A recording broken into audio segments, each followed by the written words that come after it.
नमस्कार. श्री स्वामी समर्थ. श्री स्वामी समर्थ महाराजांच्या कृपेने तुमच्या सर्व चांगल्या इच्छा आकांक्षा पूर्ण होत हीच महाराजांचरणी प्रार्थना. गुरुवार 13 फेब्रुवारीला आहे गुरुप्रतिपदा. आजच्या व्हिडिओमध्ये आपण गुरुप्रतिपदा म्हणजे काय, का साजरी केली जाते, गुरुप्रतिपदेचे महत्त्व काय, या दिवशी कोणत्या सेवा कराव्यात, त्याचबरोबर या दिवशी गुरुचरित्रातील कोणते 2 अध्याय वाचणे आवश्यक आहे, याविषयी संपूर्ण माहिती आपण आजच्या व्हिडिओमध्ये घेणार आहोत. गुरुप्रतिपदा म्हणजे द्वितीय श्री दत्तावतार भगवान श्री नरसिंह सरस्वती महाराजांनी श्री शैल्य क्षेत्र कर्दळी वनात गमन केले. तो दिवस म्हणजे माघ कृष्ण प्रतिपदा म्हणजेच गुरुप्रतिपदा. श्री नरसिंह सरस्वती महाराजांनी सांगली जिल्ह्यातील कृष्णातीरी औदुंबर येथे एक चातुर्मास वास्तव्य केले.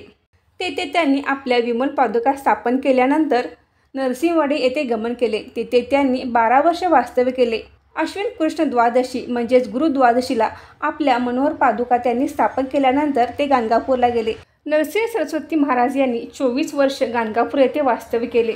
त्यानंतर माघ कृष्ण प्रतिपदेला आपल्या निर्गुण पादुका स्थापन केल्यानंतर ते श्रीशैल येथे कर्दळी वनात जाऊन अदृश्य झाले. हा दिवस म्हणजे गुरुप्रतिपदा. श्री नरसिंह सरस्वती महाराजांचे श्रीशैल यात्रा गमन म्हणून गाणगापूर येथे यात्रा भरते. या दिवशी हा उत्सव गाणगापूर येथे भव्य दिव्य असा साजरा केला जातो. श्री नरसिंह सरस्वती महाराजांनी आपला ध्येय ठेवला नाही, ते फक्त अदृश्य झाले. हा एक दुर्मिळ योग आहे, म्हणून या दिवसाला विशेष महत्त्व आहे. माघ कृष्ण प्रतिपदा म्हणजे गुरुप्रतिपदा हा दिवस ज्या ठिकाणी दत्त तीर्थक्षेत्रे आहेत त्या ठिकाणी अगदी मोठ्या उत्साहपूर्ण वातावरणामध्ये साजरा केला जातो. तरी आपण या दिवशी घरच्या घरीही काही पूजा सेवा करू शकतो. तर आपल्या घरी दत्त महाराजांचा फोटो किंवा मूर्ती असेल तर त्यांचीही पूजा करू शकतो, किंवा आपल्याकडे श्री स्वामी समर्थ महाराजांचा फोटो किंवा मूर्ती असेल तर त्यांची आपण पूजा केली तरी देखील चालेल. गुरुप्रतिपदेच्या दिवशी आपण आपल्याकडे फोटो असेल तर फोटोची पूजा करावी, आणि जर मूर्ती असेल तर मूर्तीला अभिषेक घालावा. अभिषेक घालता असताना आपण दिगंबरा दिगंबरा श्रीपाद वल्लभ दिगंबरा या मंत्राचा जप करावा. आपण पाण्याने पंचामृताने किंवा दुधाने अभिषेक घातला तरी देखील चालेल. मूर्तीला अभिषेक घालून झाल्यानंतर मूर्तीची विधिवत पूजा करावी. आपण नैवेद्यामध्ये वरण भात भाजी पोळी त्याचबरोबर या दिवशी आवर्जून घेवड्याची भाजी करावी, आणि हा नैवेद्य आपण दत्त महाराजांना श्री स्वामी समर्थ महाराजांना दाखवायचा आहे.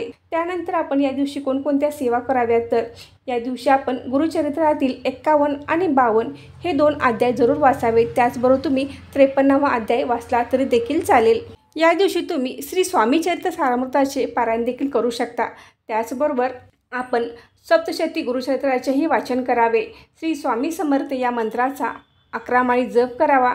त्याचबरोबर आपण या दिवशी दिगंबरा दिगंबरा श्रीपाद वल्लभ दिगंबरा या मंत्राचा आपल्याला 1 माळ किंवा 11 माळी जप करायचा आहे. आपल्याला एवढे म्हणणे शक्य नसेल तर आपण किमान 11 वेळा तरी दिगंबरा दिगंबरा श्रीपाद वल्लभ दिगंबरा या मंत्राचा जरूर जप करावा. आपण या दिवशी पारिजातकाची केवड्याची गुलाबाची फुले जरूर अर्पण करावीत. त्यानंतर आपण शेवटी आपण आरती म्हणायची आहे. यावेळी आपण गणपती बाप्पांची आरती म्हणायची आहे. त्यानंतर दत्त महाराजांची आरती आणि आपण श्री स्वामी समर्थ महाराजांची देखील आरती या दिवशी म्हणायची आहे. सकाळी बऱ्याच जणांना वेळ नसतो तर आपण दिवसभरात कधीही या सेवा करू शकतो. आपण सकाळी देवपूजा करतो त्यावेळी आपल्याला दत्त महाराजांची पूजा करायची आहे, आणि आपण दिवसभरात कधीही सेवा केल्या तरी देखील चालेल. तुम्ही जर ऑफिसला जात असाल, तुम्हाला सकाळी वेळ नसेल तर तुम्ही संध्याकाळी कामावर आल्यानंतर देखील या सेवा केल्या तरी चालेल.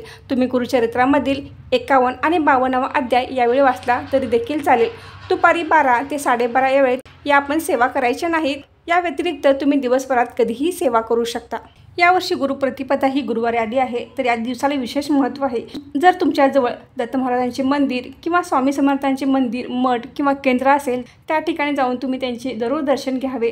बरं तर मैत्रिणींनो, आजचा व्हिडिओ इथेच थांबवते. आजची माहिती कशी वाटली कमेंट करून नक्की सांगा. व्हिडिओ आवडल्यास व्हिडिओ लाईक करा, शेअर करा, आणि सारिका भक्ती विश्व या यूट्यूब चॅनलला सबस्क्राईब करा. श्री गुरुदेव दत्त. श्री स्वामी समर्थ महाराज की जय.